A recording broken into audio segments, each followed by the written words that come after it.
अनुराग अपने पिता की चिता को अग्नि देकर लौट आया था, लेकिन उसकी आंखों के आंसू अभी भी थम नहीं रहे थे।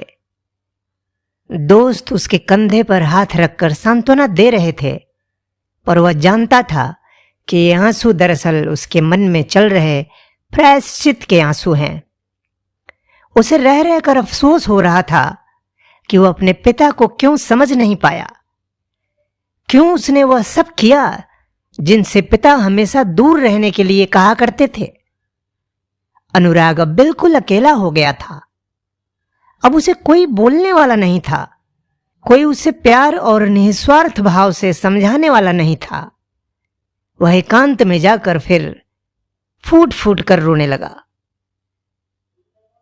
उसे लग रहा था कि हो न हो उसका लव मैरिज विवाह ही पिता की मृत्यु का कारण बन गया हो।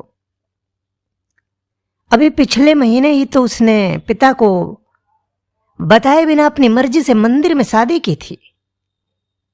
एक बार भी उसने पलटकर पिताजी का आशीर्वाद लेना उचित नहीं समझा और शहर से बाहर चला गया, बिना यह सोचे कि उसके बगैर मां पिताजी का क्या हाल होगा। कैसा डर था यह, कैसी संवादहीनता पसरी थी पिता पुत्र के बीच में, जिसने कि उसे अपने पिता का सामना भी नहीं करने दिया। काश वह एक बार तो अपने मन की बात पिता से कहता। पिताजी उससे कितना प्यार करते थे और मां से ही बता देता। शायद नहीं, पक्के से पिताजी उसकी शादी कंचन से जरूर करा देते। वे तो जात पात मानते ही नहीं थे। क्या वे अपने इकलौते पुत्र की भी बात नहीं मानते? जरूर मानते। उसने ही गलती की है जिसकी इतनी बड़ी सजा उसे मिली है। अब वह माफी मांगे भी तो किससे मांगे? क्या समय लौटकर आ सकता है? तभी कंचन ने कहा कि अपने को संभालो अनुराग। अभी मां जी को देखो, उनका रो रो कर बुरा हाल हो रहा है, बार बार अचेत हो जा रही हैं। मैंने डॉक्टर अंकल को फोन कर दिया है, वे आते ही होंगे। अब चलो भी। कब तक मां का सामना नहीं करोगे? मां ने हमें माफ कर दिया है और मुझे बेटी कहकर गले लगाया है। अब से मैं ही उनकी देखभाल करूंगी। आप जरा भी चिंता न करें और मां से मिल लें। कंचन की बातों से अनुराग थोड़ा संभला। खुद को संयत कर वह मां के कमरे में उनसे लिपट लिपट कर रोने लगा। तीसरे दिन अनुराग ने जब पिताजी की अलमारी खोली तो उसमें से एक खत मिला जिसके ऊपर लिखा था, प्रिय बेटे अनुराग। थरथराते हाथों से अनुराग ने चिट्ठी खोली थी। लिखा था, अनुराग, तुम इतने बड़े कब से हो गए कि अपने जीवन का निर्णय खुद कर लिया, मुझे बताया भी नहीं। एक बार मुझसे या अपनी मां से कहकर देखते तो कितनी धूमधाम से करते हम तुम्हारी शादी।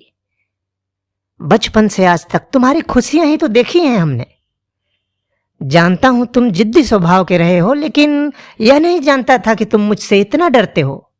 नहीं जानता था कि तुमने बिना बताए शादी मेरे डर की वजह से की या और कोई कारण था। यदि हर बेटा ऐसा करेगा तो माता पिता का तो अपने बच्चों से विश्वास ही उठ जाएगा।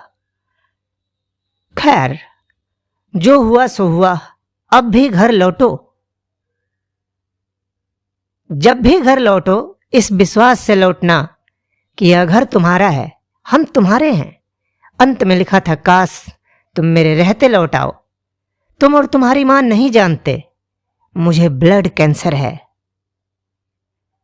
यदि तुम्हारे लौटने से पहले ही मैं दुनिया छोड़ दूं तो मन में यह बोझ लेकर नहीं जीना कि मेरी मृत्यु तुम्हारे कारण हुई है। बहू का मेरे घर में हरदम स्वागत है। अपनी मां का ख्याल रखना। मेरे बाद तुम ही उसके सब कुछ हो। मेरा आशीष सदैव तुम्हारे साथ है। अपना ख्याल रखना मेरे बेटे। तो एक पिता का अपने पुत्र के प्रति ये अगाध प्रेम वाली कहानी आपको कैसी लगी कमेंट बॉक्स में ज़रूर बताइए, और कहानी पसंद आई हो तो चैनल मोहक अल्फाज को लाइक शेयर सब्सक्राइब करिए। फिर मिलते हैं नेक्स्ट वीडियो में। Thank you.